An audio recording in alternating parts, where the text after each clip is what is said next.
The hidden beast.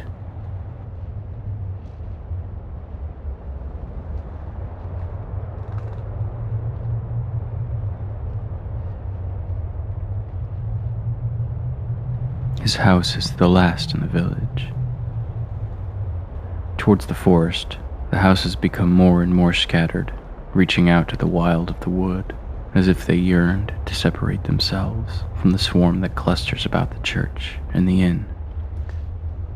And his house has taken so long a stride from the others that it is held to the village by no more than the slender thread of a long footpath. Yet the house is set with its face towards us, and has an air of resolutely holding on to the safety of our common life, as if, dismayed at its boldness in swimming so far, it had turned and desperately grasped the lifeline of that footpath. He lived alone, a strange man, surly and reticent. Some said that he had a sinister look, and on those rare occasions when he joined us at the inn, after sunset, he sat aside and spoke little. I was surprised when, as we came out of the inn one night, he took my arm and asked me if I would go home with him. The moon was at the full, and the black shadows of the dispersing crowd that lunged down the street seemed to gesticulate an alarm of weird dismay. The village was momentarily mad with the clatter of footsteps and the noise of laughter, and somewhere down toward the forest, a dog was baying. I wondered if I had not misunderstood him. As he watched my hesitation, his face pleaded with me. "There are times when a man is glad of company," he said. We spoke little as we passed through the village towards the silences of his lonely house. But when we came to the footpath, he stopped and looked back. "I live between two worlds," he said. "The wild and..." He paused before he rejected the obvious antithesis and concluded, "the restrained." "Are we so restrained?" I asked, staring at the huddle of black and silver houses clinging to the refuge on the hill. He murmured something about a compact, and my thoughts turned to the symbol of the chalk-white church tower that dominated the honeycomb of the village. "The compact of public opinion," he said more boldly. My imagination lagged.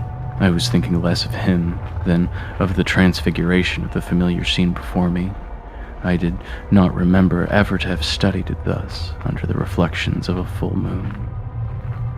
An echo of his word, differently accented, drifted through my mind.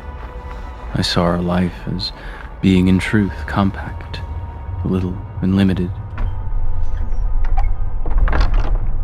He took up his theme again when we had entered the house and were facing each other across the table, in a room that looked out over the forest. The shutters were unfastened, the window open, and I could see how, on the further shore of the wastelands, the light feebly ebbed and died against the black cliff of the wood. "We have to choose between freedom and safety," he said. "The individual is too wild and dangerous for the common life. He must make his agreement with the community, submit to become a member of the people's body. But He paused and laughed. I have taken the liberty of looking out of the back window." While he spoke, I had been aware of a sound that seemed to come from below the floor of the room in which we were sitting, and when he laughed, I fancied that I heard the response of a snuffling cry. He looked at me mockingly across the table. "It's an echo from the jungle," he said. "Some trick of reflected sound. I can always hear it in this room at night." I shivered and stood up. "I prefer the safety of our common life," I told him. "It may be that I have a limited mind and am afraid, but I find my happiness in the joys of security and shelter.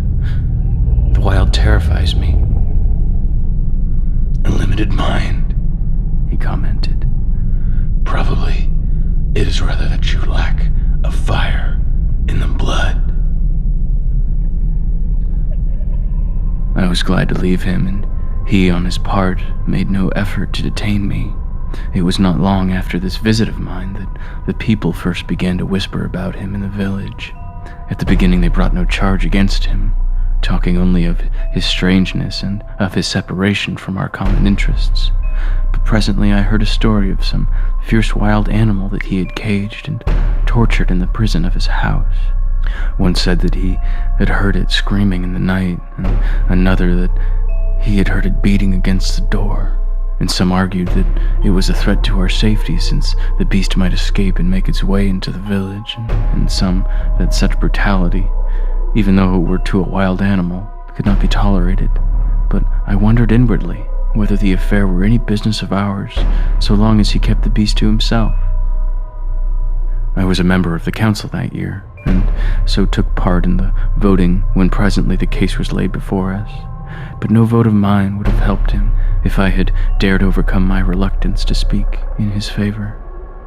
For whatever reservations may have been secretly withheld by the members of the council, they were unanimous in condemning him. We went, 6 of us, in full daylight, to search his house. He received us with a laugh, and told us that we might seek at our leisure. But though we sought high and low, peering and tapping, we found no evidence that any wild thing had ever been concealed there. And within a month of the day of our search, he left the village.